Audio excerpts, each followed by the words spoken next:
കൂടുതൽ വാർത്തകളും വീഡിയോകളും കാണാൻ ഈ ചാനൽ സബ്സ്ക്രൈബ് ചെയ്യുക. കൂടെ ബെൽ ബട്ടൺ അമർത്തുക. നമസ്കാരം. പഞ്ചകോശോപാസനാ രീതി, പഞ്ചകോശങ്ങളുടെ ഉപാസന, പഞ്ചകോശോപാസനാ രീതി. നിങ്ങളെല്ലാവരും ഭക്ഷണം കഴിക്കുന്നു, കിടന്നുറങ്ങുന്നു, രാവിലെ മുതൽ വൈകുന്നേരം വരെ നെട്ടോട്ടോടുന്നു, കരയുന്നു, ചിരിക്കുന്നു, കുറ്റം പറയുന്നു, പരദൂഷണം പറയുന്നു, അവിടെ ഇവിടെയൊക്കെ നിന്ന് ജീവിതം കളയുന്നു. നമ്മൾ ആരും ചെയ്യാത്ത കുറേ കാര്യങ്ങൾ നമ്മുടെ ജീവിതത്തിൽ നമുക്ക് വീട്ടിൻ്റെ ഉള്ളിൽ ബെഡ്റൂമിലിരുന്ന്, നമ്മുടെ പൂജാമുറിയിലിരുന്ന്, വിളക്ക് കൊളുത്തി വെച്ച് വിളക്കിൻ്റെ മുൻപിലിരുന്ന് നമുക്ക് സ്വായത്തമാക്കാൻ സാധിക്കും. അതിലൊന്നുള്ളത് ഗായത്രി ഉപാസന പോലെ തന്നെ മറ്റൊരു ഉപാസനയാണ് പഞ്ചകോപാസന രീതി. ഈ പഞ്ചകോപാസന എന്നാൽ, ഈ ഉപാസന എന്നാൽ എല്ലാ കോശങ്ങളെയും, നമ്മുടെ ശരീരത്തിലുള്ള ലക്ഷോപലക്ഷം കോശങ്ങളെയും തിരിച്ചറിയുക. മനസ്സിലാവുന്നുണ്ടോ? നമ്മൾ തന്നെ തിരിച്ചറിയുക. നമ്മുടെ ശരീരത്തിൽ എന്തൊക്കെയുണ്ട് നമ്മൾ തിരിച്ചറിയുക. ഞങ്ങൾ ഹിപ്നോതെറാപ്പി ചെയ്യുന്ന സമയത്ത് ഹിപ്നോതെറാപ്പിയിൽ പറയുന്നുണ്ട്, നിങ്ങളുടെ ശരീരത്തെ നിങ്ങൾ ആദ്യം ദർശിക്കുക. ഇത്രയും കാലം നിങ്ങൾ കാണാതിരുന്നൊരു വസ്തുവാണ് നിങ്ങളുടെ ശരീരം. നിങ്ങളുടെ മനസ്സുകൊണ്ട്, നിങ്ങളുടെ ദൃഷ്ടി കൊണ്ട്, നിങ്ങൾ കണ്ണ് തുറന്നിട്ടല്ല ശരീരം കാണേണ്ടത്. കണ്ണാടിയിൽ മുഖം കാണാം, അതുപോലെയല്ല. കണ്ണടച്ച് മനസ്സുകൊണ്ട് നിങ്ങളുടെ ശരീരത്തെ നിങ്ങൾ ദർശിക്കുക. ഒരു കർഷകൻ തൻ്റെ പാടത്തെ കൃഷിസ്ഥലങ്ങൾ സന്ദർശിക്കുന്നത് പോലെ നിങ്ങളുടെ മനസ്സുകൊണ്ട് നിങ്ങൾ നിങ്ങളുടെ ശരീരത്തെ മൊത്തം ദർശിക്കുക.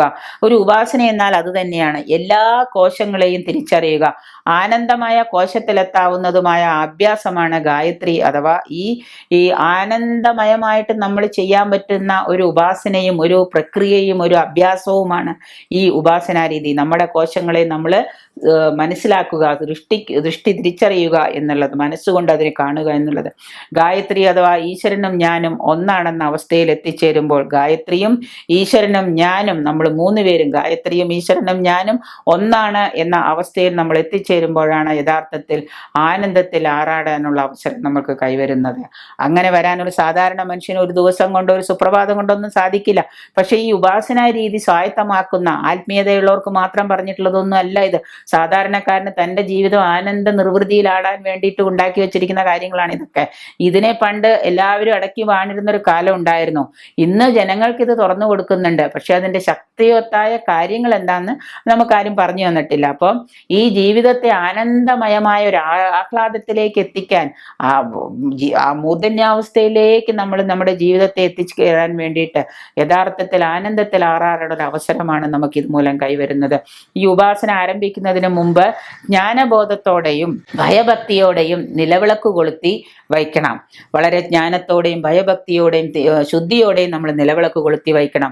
5 തിരികളാണ് ഇടുന്നതെങ്കിൽ കൂടുതൽ നല്ലത് 5 തിരിയിട്ടൊരു വിളക്ക് കൊളുത്തി വയ്ക്കുക. എന്നിട്ട് നമ്മൾ ദീപനാളത്തിന് അഭിമുഖമായിട്ട് വിളക്ക് ഫ്രണ്ടിൽ കൊളുത്തി വെച്ചിട്ട് ആ ദീപനാളങ്ങൾക്ക് അഭിമുഖമായിട്ട് കിഴക്കോട്ട് തിരിഞ്ഞിരുന്ന്, അതായത് നേരെ സൂര്യൻ ഉദിക്കുന്ന എവിടെയാണോ കിഴക്കോട്ട്, അതിരാവിലെ ആണെങ്കിൽ വളരെ നല്ലത് കിഴക്കോട്ട് തിരിഞ്ഞിരിക്കുന്ന വേണം. അല്ല വൈകിട്ടാണ് ചെയ്യുന്നതെങ്കിൽ അങ്ങനെ, എങ്ങനെയാണെങ്കിൽ കിഴക്കോട്ട് തിരിഞ്ഞിരുന്ന് വേണം ഉപാസന ആരംഭിക്കാൻ. ചമ്രം പടിഞ്ഞ് കൈകൂപ്പി വിളക്കിനെ തൊഴുതുകൊണ്ടാണ് സങ്കല്പം ചെയ്യേണ്ടത്. പഞ്ചകോപാസന രീതി കൈകൂപ്പി വിളക്കിനെ തൊഴുതുകൊണ്ടാണ് ചെയ്യേണ്ടത്. പ്രത്യക്ഷത്തിൽ കാണുന്നതിനെ ഒക്കെയാണ് ആദ്യം സങ്കല്പം ചെയ്യേണ്ടത്. ആദ്യം കാണുന്നത് വിളക്ക്, പിന്നെ കാണുന്ന വിളക്കിലെ ദീപം, ഇതിനെയൊക്കെ നമ്മൾ സങ്കല്പം ചെയ്യണം. വിളക്കും ദീപവും നമ്മളിലേക്ക് ലയിക്കുന്നു എന്ന് നമ്മൾ ദീപം ചെയ്യണം. ആദ്യം സങ്കല്പം ചെയ്യണം. ഞാൻ ശ്വസിക്കുന്നുണ്ടെന്നും ശ്വസിക്കുന്ന വാതകം ഓക്സിജൻ ആണെന്നും ഒക്കെ നമ്മൾ സങ്കല്പിക്കുക.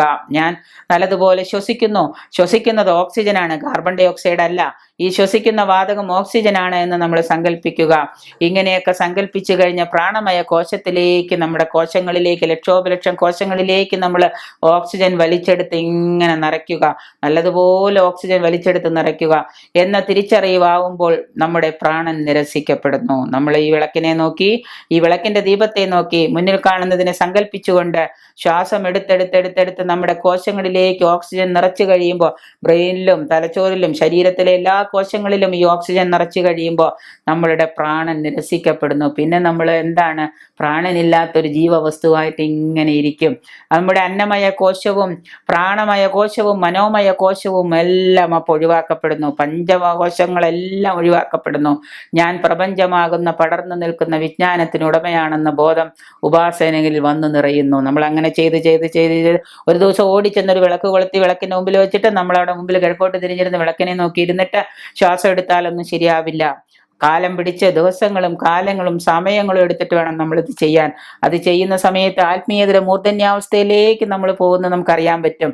ഏതൊരു മനുഷ്യനും ഈ സമയത്ത് നമ്മുടെ പഞ്ചകോശങ്ങളും ഇല്ലാതായി, നമ്മുടെ പ്രാണനും ഇല്ലാതായി, നമ്മൾ വിജ്ഞാനത്തിന്റെ മറുകുടത്തിൽ എത്തിച്ചേരുന്ന പോലെ ഒരു ഉപാസകനിൽ ഒരു ബോധം വന്ന് നിറയും.